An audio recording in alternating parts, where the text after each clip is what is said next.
Mike Riley in his time at Nebraska 2-5 while trailing at halftime. So we'll see if he can kind of buck the trend here this afternoon. 90,000 strong on hand for the 350th consecutive sellout at Memorial Stadium. Armstrong out of the shotgun. He's got three receivers off to the far side. Turns, hands it off to Divine Azigbo, who busts forward, has a hole, slips a tackle, lowers the shoulder, and he's down to the 34-yard line. Pickup of 9, and that is the best run, the longest run of the day by Divine. Only his 4th carry of the afternoon. It's a gain of 9, 2nd and 1 upcoming. Yeah, Divine Ozigbo with only 3 carries the first half for a total of 6 yards. So that's a good confidence booster for him going in the second half because he has been Nebraska's big back for the first 2 games of this season, Tommy. Reggie Daniels and Austin Mulata leading the stop for the Oregon Ducks. 2nd down and a short 1 for the Huskers. Armstrong out of the shotgun. Alonzo Moore, Westerkamp, lined up in the slot on the near side. Snap back to Tommy. Turns. Again, it's a shotgun handoff to Divine Azigbo on the quarterback option keeper, but instead he gives it to Divine, and he's across for a first down up to the 39-yard line. So that'll be a pickup of 5 yards brought down by Johnny Reagan III, who leads the Ducks this afternoon with 6 tackles, and it's a first down for the Huskers. Johnny Reagan III, again, the senior linebacker. And Armstrong with good tempo here out of the shotgun as the Huskers right back at the line. It's a 4 wide out set, 2 tight ends to the left, and 2 tight ends to the slot on the near side. Shotgun snap again to Azigbo. He's got another big hole, 45 midfield and down to the 49-yard line. Wrestled down again by Johnny Reagan III, his 7th stop of the day, his 2nd in a row on this drive. And the Huskers with their 2nd first down.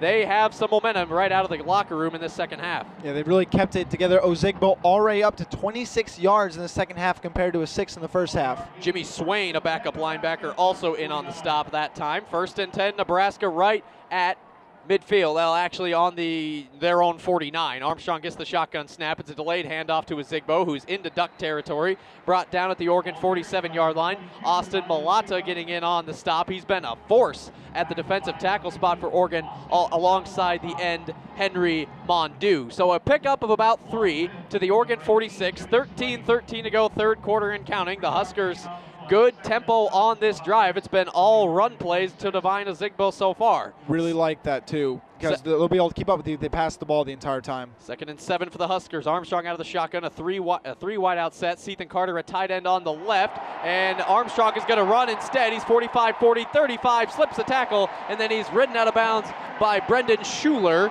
So Tommy Armstrong gets the wheels turning. He's all the way down to the 28-yard line. That's a pickup of 18 yards, and the Huskers are within scoring distance. And Terrell Newby looks like he was shaken up on the play, getting some help off the field. And Terrell Newby getting out of this play. A couple of trainers you see escorting him back to the Nebraska sideline. Stanley Morgan comes out of the game. Sam Cotton comes in at tight end. And also now Oregon calling signals. Jonah Moy in at linebacker. Drayton Carlberg coming in at defensive tackle. Seems about every play. Brady Hoke subs in defenders. A lot of different Ducks getting time at defense today. Khalil Oliver back in at safety. Armstrong out of the shotgun. 3 receivers to the far side. Divine Azigbo off to his right, and it's a shotgun handoff to Azigbo. Dips to the outside, 30, 25, and rolls down to the 22-yard line. Flexes his muscles as he gets back up. Divine is feeling it on this drive. Jonah Moy brings him down. Again at the 22-yard line. That's a pickup of 6. 2nd and 4 upcoming. 12:15 to go, 3rd quarter. And Nebraska's going back to the Fresno State game mentality, Tommy, because they're wearing down this Oregon defense, and because they are not good against the run like they were in the first half, they should not be able to keep up with Nebraska in the second half if they keep this up. Brian Reimers in at receiver on the far side. 20-14 Ducks with the lead. The Huskers trying to tie it up. Armstrong takes the snap, fakes the handoff, steps up in the pocket. He wants Reimers. He's got him to the goal line. Touchdown, Nebraska. Brian Reimers, his first career touchdown as a Husker, and Nebraska has tied the game. It's 20 points apiece. Tommy, what did we say at the beginning of this drive? We said run the ball down their throat, and that opens up the play action game, and that's exactly what they did. Great strike by Tommy, great patience, good route running. You can put it in a position for only the receiver to get it. And we have an injured player on the field at safety, Brendan Schuler, who had a violent collision with Brian Reimers as he made that catch. And Reimers is not a small fellow, 6'5", 210 pounds, the sophomore out of Lincoln East. Brendan Schuler, the true freshman safety, he's down right at about the 2-yard line. And again, to remind you, Royce Freeman's already a player who's out for this game. Brendan Schuler on the season has 7 tackles. He had his first career interception against Virginia last week. Still being tended to by the Oregon training staff. And again, on that play, it was a 22-yard strike from Tommy Armstrong to Brian Reimers, the Lincoln East product. And it's 20-20, and now Schuler being helped up. Now he's trotting off under his own power. Maybe a little helmet-to-helmet contact after looking at the video monitor as we get the word from upstairs. But again, Brian Reimers with a spectacular catch. He had some nice plays in the spring game from what I remember, but good to see him get in on that drive. 6 run plays, 1 pass play on that drive. All 6 of the run plays by Divine Ozigbo, and Ozigbo's rushing numbers have gone up to 41 yards on the day. Really love the play calling by Danny Langsdorff there. Open up the play action very nicely, shoving it down Oregon's throat and wearing down the defensive line. And the point after by Drew Brown is good, and for the first time today, the Huskers have the lead. 11:48 to go in the third quarter. It's Nebraska 21, Oregon 20 after the 8-play, 75-yard touchdown drive. You're listening to Nebraska football on 90.3 KRNU. Texas Lieutenant Governor Dan Patrick is asking the Texas Rangers to help locate quarterback Tom Brady's missing Super Bowl jersey. The jersey is said to have disappeared from the Patriots locker room shortly after the game's conclusion. Patrick said that he does not want to have this negative incident correlated with his state and is urging whoever took it to turn it back in. Brady joked that he expects to see the jersey turn up on an online auction. There are no leads as to where the jersey is and who took it.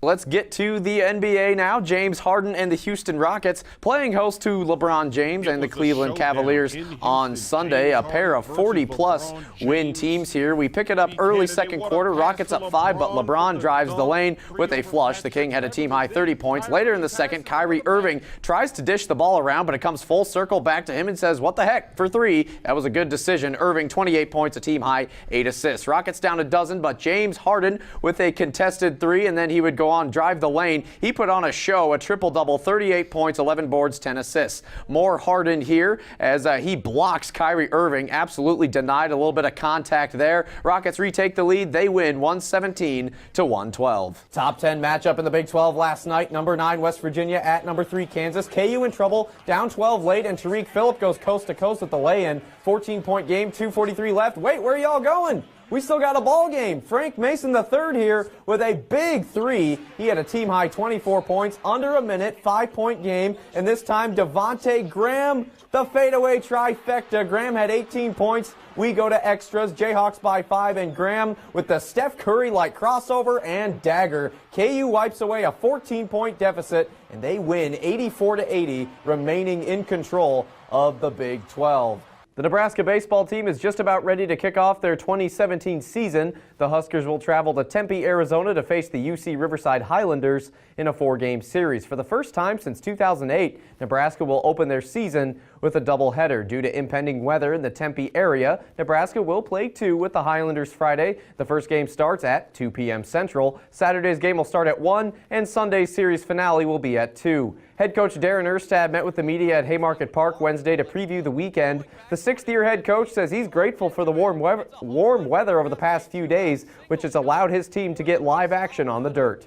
The Nebraska women's basketball team is back home tonight after a week off, facing number 12 Ohio State. Tip-off from Pinnacle Bank Arena is set for 7 p.m. The game will stream live on BTN+. Ohio State beat Nebraska in Columbus on January 29th, 95-75. The Buckeyes have won 8 straight and sit a half game out of first place in the Big Ten. Nebraska, meanwhile, has lost 7 in a row. They sit a half game out of last place in the conference. Ohio State has won the last 3 meetings with the Huskers. Former Huskers Nate Gary and Sethan Carter received an official invite to the NFL Combine Wednesday. The Combine runs from February 28th through March 6th at Lucas Oil Stadium in Indianapolis. Carter is attempting to become the first Husker tight end to be drafted since Tracy Wistrom in 2002. He finished his career with 59 catches, 744 yards and 4 touchdowns. He also had that rushing touchdown against Rutgers in 2015.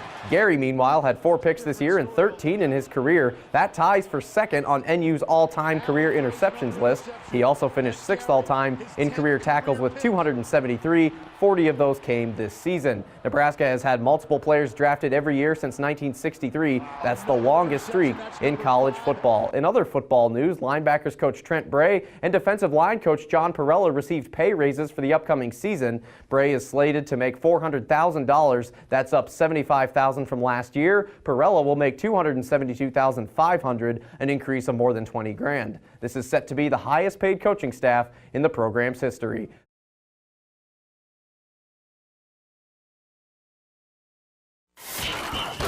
Live from the Forsyth Insurance Sports Desk, here's the latest from KLIN and HuskerMax.com. With a look at sports, I'm Tommy Rezac. Kelly Hunter behind it. Kenny Rosen. They did it!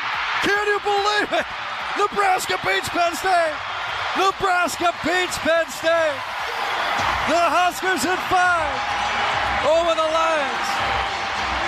And the Big Red goes to the regional final tomorrow. What a comeback, what a game. The top-seeded Nebraska volleyball team rallied from a 2-set deficit to keep their national title hopes alive, defeating Penn State in 5 thrilling sets today in front of 8,240 fans at the Devaney Center. Nebraska lost the first 2 sets 25-23 and were trailing 24-22 in set number 3. The Huskers miraculously reeled off 4 straight points in the 3rd set to stay alive. Nebraska's going to get a swing. Kelly Hunter outside. Becky! Count it! Nebraska wins the 3rd set! Nebraska won the 4th set 25-19 and dominated the 5th 15-6. Junior Brianna Holman paced the Huskers with a career-high 17 kills. The Rolfsons, Katie and Amber, combined for 29 kills. Justine Wong-Arantes led the team with 18 digs, and setter Kelly Hunter was magical, dishing out 50 assists. The Huskers advanced to the NCAA Regional Final, facing Washington at 3 p.m. tomorrow. The 8th-seeded Huskies swept Arizona this afternoon. So again, Nebraska, Washington tomorrow, Devaney Center, 3 o'clock. Pre-game starts at 2:45. You can hear it all over on B107.3.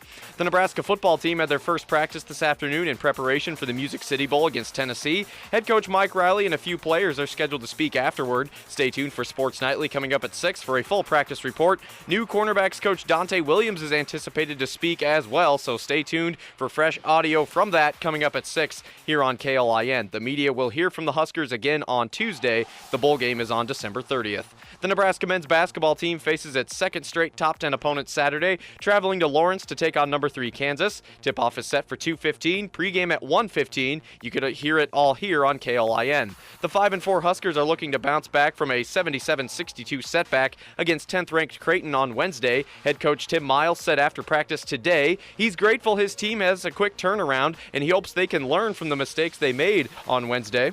Everybody was really disappointed, I think. Thought we played scattered, scared, with no poise, and we can't let that happen. So hopefully we can learn from that. Miles says he's excited for the program's opportunity to play against top competition on national TV. The Huskers haven't beat the Jayhawks since 2004, haven't won in Lawrence since 1999. KU has won their last 45 home games at Allen Fieldhouse. And finally, the Nebraska women's basketball team in action tonight, facing the San Jose State Spartans. Tip-off from Pinnacle Bank Arena is set for 7. Pre-game at 6:45 on B107.3. Nebraska will try to snap a 5-game losing skid, most recently falling to Drake 84-70 on Tuesday. That is the latest in sports on Lincoln's Husker Radio 1400 KLIN.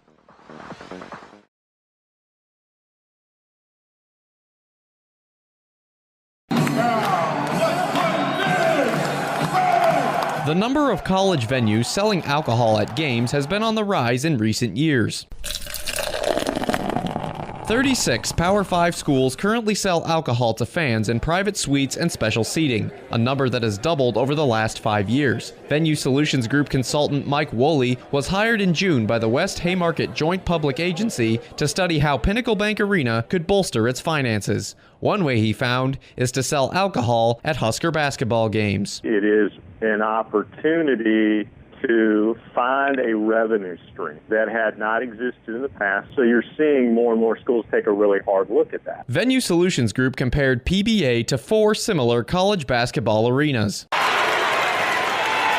3 of those 4 arenas sell alcohol at games. Comparatively, PBA underperformed in concession revenue, chiefly due to no alcohol sales. Lincoln City officials estimate the arena could generate up to $300,000 annually from selling alcohol, but Woolley says there are other things to consider. That's what you have to weigh as whether it's appropriate for, one, culturally for the institution, and two, do you have the risk management processes in place that will allow you to serve it and manage that in an effective and a safe way. Some people are against alcohol sales at collegiate venues due to the possibility of overconsumption. But UNL student and avid Husker Hoops fan Bailey Spires thinks alcohol at PBA would be an interesting experiment for the fans. It would be a good thing to experiment with, and I do think it'd be a lot more fun. UNL student Jason Shaneyfelt says crowds at venues where alcohol is regularly sold can be more rowdy, and therefore could be one reason why PBA should not allow alcohol. If you've ever been to a pro sporting event, like a baseball game or a football game, there's definitely the people who drink a lot of games, and they're definitely kind of get rowdy. So from that standpoint, I can kind of see why you maybe